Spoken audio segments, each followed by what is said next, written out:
BITSAT 2026 के second attempt के लिए हमारे पास लास्ट 5 से 7 दिन का जो है टाइम रह गया।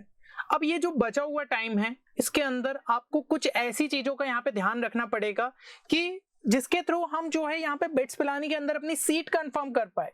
लेट्स से कि अगर आपका स्कोर अभी जो है मॉक टेस्ट में काफी कम आ रहा है तो उसको कम से कम पुश करते हुए हम एक ऐसे लेवल तक पहुंचाए कि वहां पे आपका कट ऑफ क्लियर हो जाए, और जिनका स्कोर 220 230 तक आ रहा है वो थोड़ा सा पुश देते हुए स्कोर को 270 280 तक पहुंचा दे, जहां पे उन्हें काफी बेहतर ब्रांच मिल सकती है। तो ये जो चीजें मैं आपको इस वीडियो में बताने वाला हूँ, एक कंप्लीट स्केड्यूल आपको किस तरीके से फॉलो करना है फॉर द रिमेनिंग डेज, अगर आप उसे प्रॉपर तरीके से फॉलो करते हो डेफिनेटली आपको एक अच्छा खासा इंप्रूवमेंट आपके स्कोर में देखने को मिल सकता है।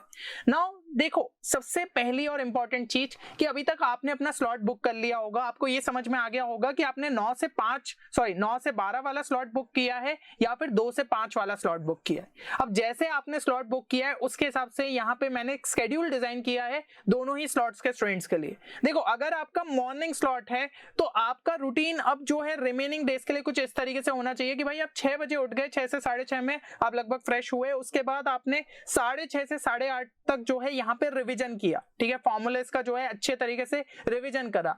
फिर 9 से 12 जो है आप यहाँ पे मॉक टेस्ट के लिए बैठे, सेम टाइम आप जो है उसी इसमें बैठ रहे हो जिसमें आपका यहाँ पे पेपर रहने वाला है। इससे क्या होगा, आपकी बायोलॉजिकल क्लॉक दिमाग की सेट हो जाएगी कि भाई नेक्स्ट 5 दिन बाद मुझे जो है एक्चुअल एग्जाम के लिए अपीयर होना है। तो ये जो 9 से 12 का टाइम है उस टाइम पे आपका दिमाग सबसे ज्यादा एफिशिएंसी से जो है वर्क कर रहा होगा, क्योंकि उसको एक हैबिट में आ गया होगा कि भाई ये बच्चा जो है भाई 5 दिन से लगातार उस टाइम में इतने सीरियसनेस से जो है चीजें कर रहा है, मतलब कि यहाँ पे कुछ इंपॉर्टेंट है, तो भाई ब्रेन अपने आप जो है ट्रिगर हो जाता है। तो ये चीज आपको लास्ट 5 दिन के लिए अच्छे तरीके से फॉलो करनी है।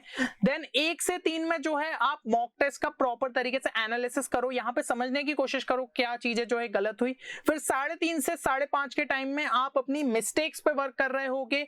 6 से 8 के अंदर फिर रिवीजन करोगे वीक सेक्शंस का और जो डिलीटेड चैप्टर्स है, क्योंकि वो भी एक अच्छा खासा वेटेज बिटसेट में कैरी करते। देन 9 से 10 के अंदर एलआर एंड इंग्लिश पे जो है आप वर्क करोगे, और 10 से 11 में एक फाइनल रिवीजन ओवरऑल की क्या क्या चीजें आपने जो है पूरे दिन भर में देखी, जो जो भी इंपॉर्टेंट थी उसको बैठ के रिवाइज किया। तो ये कुछ आपके मॉर्निंग स्लॉट के लिए दिखेगा। और बाकी जिनका आफ्टरनून स्लॉट रहेगा, जैसे कि भाई आपका जो है पेपर 2 से 5 के बीच में रहता है, तो आपके लिए कुछ जो है इस तरीके से स्केड्यूल है कि 6:30 बजे आप यहाँ पे उठ गए, फिर आपने 7 से 9 के अंदर जो है रिवीजन किया आपके किन के वीक सेक्शन और डिलीटेड चैप्टर्स का। फिर इसके अलावा 9:30 से 10:30 एलआर एंड इंग्लिश का किया। तो जो चीजें भाई मॉर्निंग स्लॉट वाले रात में कर रहे थे वो आप दिन में ही कर लोगे, क्योंकि आपका पेपर जो है 2 से 5 के बीच में देना रहेगा। फिर 11 से 1 के बीच में जो है आपने रिवीजन किया फॉर्मूलेस का, और 2 से 5 में मॉक टेस्ट दिया। फिर 5:30 से 7:30 में मॉक टेस्ट का एनालिसिस किया। 8 से 10 में अपनी गलतियों पे यहाँ पे वर्क किया, और 10:30 से 11:30 में एक फाइनल रिवीजन किया, जो जो भी इंपॉर्टेंट चीजें आपको दिन भर में लगी। तो ये स्केड्यूल आपका जो है लास्ट के टाइम पे फॉलो होना चाहिए। अब मुझे ये चीज समझ में आ रही है कि यहाँ पे जो है आपको एलआर एंड इंग्लिश का शायद समझ में नहीं आ रहा हो कहां से क्वेश्चंस प्रैक्टिस कर सकते हो, या फिर रेलेवेंट मॉक टेस्ट कहां से दूं, या फिर वीक सेक्शन रिलेटेड चैप्टर्स को अगर जो है अच्छे तरीके से यहाँ पे रिवाइज करना है तो कैसे कर सकता हूं। तो इसके लिए you can check our BITSAT 2026 crash course, जो कि बहुत रेलिवेंट है और ये सब रिसोर्सेज को यहाँ पे इंक्लूड करता है। और अभी के टाइम पे तो इस पे एक स्पेशल डिस्काउंट ऑफर चल रहा है, जिसके थ्रू ये कोर्स आपको काफी डिस्काउंटेड प्राइस पे देखने को मिल जाएगा। या फिर आप रैपिड रिवीजन कोर्स को भी जो है चेक कर सकते हैं, जिसपे भी जो है एक स्पेशल डिस्काउंट कूपन कोड चल रहा है। तो सिंपली हमारी वेबसाइट पे विजिट करके आप अपनी रिक्वायरमेंट के हिसाब से कोर्स में एनरोल कर सकते हैं। और यहाँ पे आपको डिफरेंसेस मैं बता दूं कि इस तरीके से जो है डिफरेंसेस है, लाइक क्रैश कोर्स में आपको काफी सारी चीजें देखने को मिल जाती है। अब अगर आपका थोड़ा सा लास्ट में स्लॉट पड़ रहा है तो क्रैश कोर्स के भी आप काफी सारी चीजों को जो है यहाँ पे कंप्लीट कर सकते हो। और बाकी अगर जल्दी में है स्लॉट तो you can check the rapid revision course. Now सबसे पहली चीज, जैसे कि फॉर्मूला रिवीजन की यहाँ पे मैं बात कर रहा हूँ, तो उसके लिए आप अपने शॉर्ट नोट्स को यहाँ पे यूज करिए, जिसके अंदर आपने सभी इंपॉर्टेंट फॉर्मूलास और कॉन्सेप्ट्स को यहाँ पे लिख लिया होगा। तो हर मॉक टेस्ट देने से पहले आपको शॉर्ट नोट्स के थ्रू चीजों को जो है अच्छे से यहाँ पे रिवाइज करना होगा। इससे क्या है, और एफिशिएंसी से और ज्यादा कॉन्फिडेंस से आप जो है मॉक टेस्ट को अटेम्प्ट कर पाओगे। इसके बाद जो है प्रॉपर तरीके से मॉक टेस्ट दीजिएगा in the proper exam environment, मतलब कि रूम जो है अच्छे से यहाँ पे बंद कर लीजिएगा। 1-2 दिन आप ये भी ट्राई कर सकते हो कि भाई पंखा बिना विदाउट एसी भी थोड़ी देर जो है बैठ के देख लिया, क्योंकि कभी कभी भाई एग्जाम हॉल में ये चीजें वर्क नहीं करती है। फर्स्ट अटेम्प्ट में भी स्टूडेंट्स ने हमें ये चीज बताई थी। तो खुद को वैसा माहौल में रखने की कोशिश करो एग्जाम के पहले, ताकि एग्जाम के दिन जो है चीजें हमारे लिए बिगड़े नहीं, है ना। तो ये चीज का आप जो है ध्यान रखिएगा। फिर इसके बाद जो है मॉक टेस्ट देते टाइम कुछ चीजों का यहाँ पे ध्यान रखिए, जिससे कि आप अपना स्कोर इंप्रूव कर सकते हैं। सबसे पहली चीज, ईगो पे नहीं लेना है किसी भी क्वेश्चन को कि भाई ये क्वेश्चन मुझसे कैसे नहीं बना, ये तो मैं अच्छे से पढ़ के गया था। तो ऐसा नहीं है, किसी भी क्वेश्चन पे स्टक नहीं होना है, बल्कि यहाँ यहाँ पे आर्ट ऑफ स्किपिंग आनी चाहिए कि जो क्वेश्चंस हमें ज्यादा परेशान कर रहे हैं या नहीं समझ में आ रहे तो उन पे टाइम वेस्ट करने की जगह नेक्स्ट क्वेश्चन पे मूव ऑन करो। इसके अलावा आपको सब्जेक्ट ऑर्डर जो है पहले से दिमाग में सेट हो जाना चाहिए कि मैं इस सब्जेक्ट ऑर्डर में जो है चीजों को यहाँ पे करूंगा, क्योंकि अब आप पूरे सेक्शन को एनालाइज थोड़ी करोगे कि ये सेक्शन मुश्किल पूछा गया, इजी पूछा गया, उसमें आपका टाइम जाएगा। तो आप तो जो है सब्जेक्ट ऑर्डर डिसाइड करो और उसके बाद क्या करो, राउंड अटेम्प्टिंग स्ट्रेटजी लगा दो कि सबसे पहले जो भी आपका सब्जेक्ट है उसमें जितने भी इजी वाले हैं सबको पहले कर लिया, फिर दूसरे सब्जेक्ट पे मूव करे उसमें जितने इजी वाले उनको कर लिया और ऐसे ही हर सब्जेक्ट के लिए किया, फिर वापस से उसी सब्जेक्ट से स्टार्ट किया, उसके जितने मॉडरेट वाले वो कर लिया, फिर नेक्स्ट सब्जेक्ट पे गए और लास्ट में जो है डिफिकल्ट वाले छोड़ दो। तो ये आपकी राउंड अटेम्प्टिंग स्ट्रेटजी बहुत ज्यादा आपको हेल्प कर सकती है। अब अगर इस पे आप एक प्रॉपर वीडियो चाहते हो कि कौन कौन से टॉपिक्स मुझे कैसे चूज करना चाहिए और कैसे मैं स्कोर बूस्ट कर सकता हूं, मतलब प्रॉपर पेपर अटेम्प्टिंग स्ट्रेटजी पे जो है अगर आप वीडियो चाहते तो इस वीडियो को लाइक जरूर कर दीजिएगा। 500 प्लस लाइक्स का टारगेट लेते हुए चल रहे हैं, मैं बहुत जल्द जो है इस पे भी एक डिटेल वीडियो आपके लिए यहाँ पे रिलीज कर दूंगा। अब यहाँ पे हम जो है मॉक टेस्ट एनालिसिस की बात कर लेते हैं। तो सबसे इंपॉर्टेंट यही पार्ट हो जाता है कि आप टेस्ट ज्यादा से ज्यादा अटेम्प्ट कर रहे हो वो अच्छी चीज है, लेकिन जब तक उसका एनालिसिस नहीं करोगे, गलतियों को नहीं समझोगे, उस पर वर्क नहीं करोगे, कैसे स्कोर इंप्रूव होगा। तो यहाँ पे आपको प्रॉपर तरीके से एनालिसिस करना पड़ेगा और उन फैक्टर्स को पता करने की कोशिश करनी है कि जिसकी वजह से आपका स्कोर कम रह जा रहा है। और इसके अलावा अपनी गलतियों पे जो है वर्क करिए, वीकर पोर्शंस को यहाँ पे आइडेंटिफाई करिए, उन पे वर्क करिए और बाकी चैप्टर के टॉपिक्स फॉर्मुलेस जो है आप रिवाइज कर सकते हो, लाइक पर्टिकुलर ये फॉर्मूला भूल गए थे या फिर ये टॉपिक आपको अच्छे से क्लियर नहीं था, तो इन सब चीजों पे आप जो है वर्क कर सकते हो। अच्छा, एनालिसिस के टाइम पे भी कुछ चीजों का आपको ध्यान रखना है। सबसे पहले उन क्वेश्चंस पे ही आपको ज्यादा फोकस करना है जो अनअटेम्प्टेड रह गए, इनकरेक्ट रह गए या फिर आपने सही तो कर दिया लेकिन वो गेस वर्क से हुए थे, बाकी जो ऑलरेडी करेक्ट थे तो इसका मतलब आपको उनके कॉन्सेप्ट्स क्लियर थे। ये वाले क्वेश्चंस जो है आपको यहाँ पे स्कोर बढ़वाने में हेल्प कर सकते हैं नेक्स्ट टाइम के लिए। तो देखो, अगर अनअटेम्प्टेड आपके काफी ज्यादा है इसका मतलब वो उस क्वेश्चंस के आपके पर्टिकुलरली कॉन्सेप्ट्स वीक है, तो भाई उनको जो है स्ट्रेंथन करने की कोशिश करो ताकि नेक्स्ट टाइम उनसे उनके क्वेश्चंस आपके गलत नहीं हो।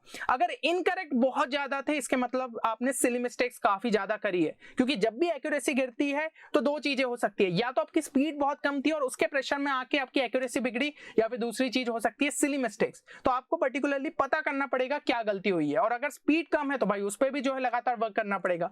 तीसरी चीज, अगर गेस वर्क बहुत ज्यादा था तो इसका मतलब हो सकता है आपको शायद कॉन्सेप्ट क्लियर था लेकिन पार्शियली ही पता था, इसके लिए आपने तुक्का के जो है हेल्प ली है। तो भाई ये गेस वर्क आपको अवॉइड करना पड़ेगा, क्योंकि एक्चुअल एग्जाम में हो सकता है यही क्वेश्चन आपका गलत हो जाए। तो उसके पीछे के कॉन्सेप्ट को अच्छे से समझो और उस पर जो है वर्क करो।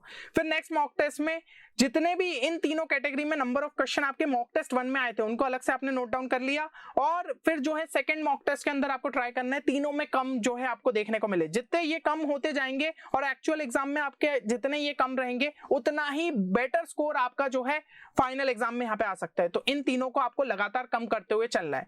Also maintain a separate mistake copy for writing down all your mistakes, ताकि लास्ट दिन या फिर लास्ट सेकेंड डे आप जो है उनको अच्छे तरीके से यहाँ पे देख पाओ कि ये गलतियां अब मुझे नहीं दोहरानी है मेन पेपर के टाइम। तो इस चीज का ध्यान रखिएगा।